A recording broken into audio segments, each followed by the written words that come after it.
বিদ্যাসাগরের শেষ যাত্রার একটি ছবি, সবাই মিলে রয়েছেন। বিদ্যাসাগর মহাশয়ের যে সমস্ত জন্মদিন মৃত্যুদিন পালন করা হয় সেটা ওই বাংলা তারিখ ধরেই হয়। অপূর্বভাবে সুন্দরভাবে তুলে ধরা হয়েছে, দেখুন আপনারা। নমস্কার, আমি দীপঙ্কর বন্দ্যোপাধ্যায় বলছি। আজকে আমরা বীরসিংহে এসেছি। এটা বিদ্যাসাগর মহাশয়ের জন্মস্থান। বিদ্যাসাগর মহাশয়কে আমি শিশু অবস্থায় ওনার লেখা বর্ণ পরিচয় প্রথম ভাগ, দ্বিতীয় ভাগ এগুলো পড়ার সূত্রেই জেনেছিলাম আমার মায়ের কাছে। তা পরবর্তীকালে ওনার লেখা গল্প আমাদের বিভিন্ন পাঠ সংকলন বা বিভিন্ন সময়ে আমাদের ক্লাসে পড়ানো হয়েছে।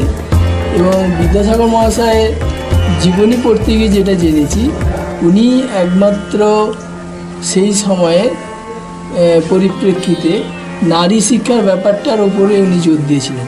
কেননা একটা সমাজে নারী এবং পুরুষ দুজনকে নিয়েই সেই সমাজটা গঠিত হয়েছে।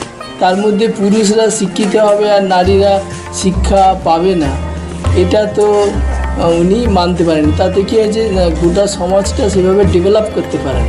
তো সেই জন্যে উনি নারী শিক্ষার ব্যাপারে বিভিন্ন ধরনের প্রচেষ্টা নিয়েছেন, নারী স্কুল, এবং তার জন্যে ওনাকে নানা রকম বিদ্রুপ সহ্য করতে হয়েছে সেই সময়টা মানুষদের কাছে।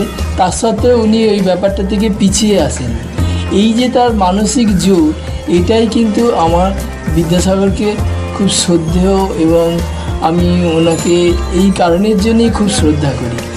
এবং বিদ্যাসাগর মহাশয় আমরা আজকে যেটা এসে দেখছি যে এই যে বিদ্যাসাগর স্মৃতি মন্দিরটা 1940 সালে এখানকার একটা মেদিনীপুর জেলার অবিভক্ত মেদিনীপুর জেলার যে জেলা শাসক ছিলেন শ্রী বিনয় রঞ্জন সেন মহাশয়ের উদ্যোগে এখানে একটা স্মৃতিরক্ষা কমিটি তৈরি হয়, এবং সেই স্মৃতিরক্ষা কমিটির মাধ্যমে এই স্মৃতি মন্দির তৈরি হয়।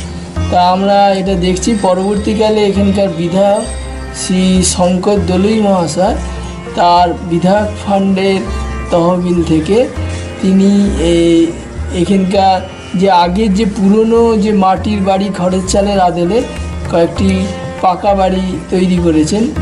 এটাও খুব সুন্দর হয়েছে। এবং এখানে এই মুহূর্তে আমরা দেখছি এই ব্যাপারটা পরিচালনা করছেন এখানকারই একজন বিদ্যাসাগর প্রেমী মানুষ, দিলীপ কুমার বন্দ্যোপাধ্যায় মহাশয়। এবং তিনি এখানে সুন্দর করে এই বাগান এবং সব কিছু যা মেনটেন করেন, এটা খুব সুন্দর লাগছে জিনিসটা। অতএব আমরাও চাইব আপনারাও দূর দূর থেকে আসুন, এই ব্যাপারটাকে দেখুন এবং ওনার প্রতি শ্রদ্ধা জানান। এবং এই স্মৃতি মন্দির যেটা, এইটা রক্ষণাবেক্ষণের জন্যে এই কমিটি একটা নেন, একটা সাহায্য সবার কাছে চান, যে সেটা আপনারা দিলে এটা আরও ভালোভাবে পরবর্তীকালে মেনটেন হতে পারবে।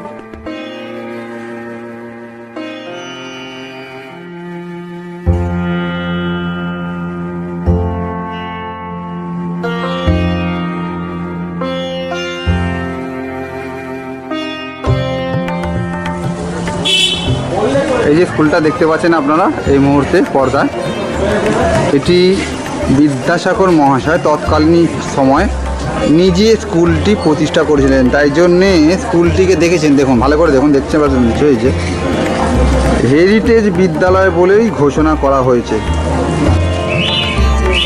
আমরা এখন স্কুলের ভেতরে আসছি, দেখতে পাচ্ছেন আপনারা সামনেই করা রয়েছে বিদ্যাসাগর মহাশয়ের একটি মূর্তি, আপনারা দেখে নিন।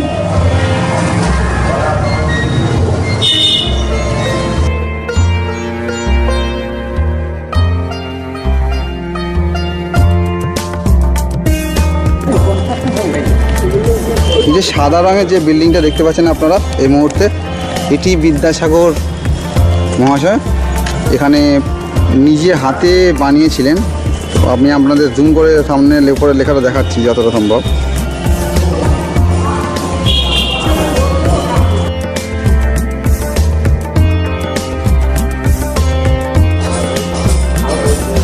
এই যে দেখতে পাচ্ছেন আর একটা এই যে এই বিল্ডিংটিও বিদ্যাসাগর মহাশয় বানিয়েছিলেন তৎকালীন সময়।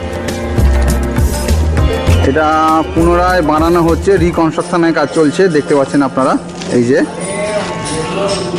তো এখন যেই ঘরটিতে ঢুকছি, এই যে এটিও বিদ্যাসাগর মহাশয় তৎকালীন সময় বানিয়েছিলেন। এখন এই যে এখানে কাজ চলছে, দেখুন আপনারা।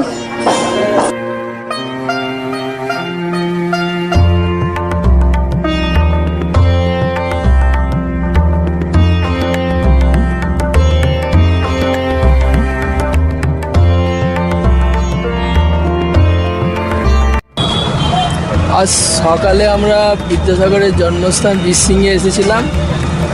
তো ওখানে সব কিছু দেখার পর ওখানকার যে তত্ত্বাবধায়ক দিলীপবাবুকে আমরা বিদায় জানিয়ে আমরা বাড়ির পথে রওনা হলাম।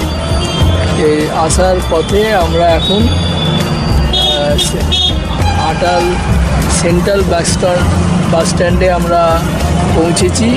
এখান থেকে আমাদের যাবার বাস পাবো।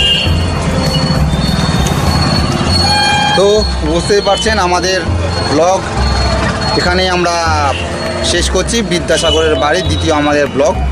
তো ভালো লাগলে চ্যানেলটা সাবস্ক্রাইব করবেন, লাইক করবেন, শেয়ার কমেন্ট অবশ্যই কিন্তু করবেন আমাদের এই ফিল্মওয়ালা চ্যানেলটি। তো সকলে খুব ভালো থাকবেন। আর হ্যাঁ, আর একটা কথা বলে রাখি, আমাদের ফিল্মওয়ালার পরবর্তী প্রজেক্ট খুব শীঘ্রই আসছে।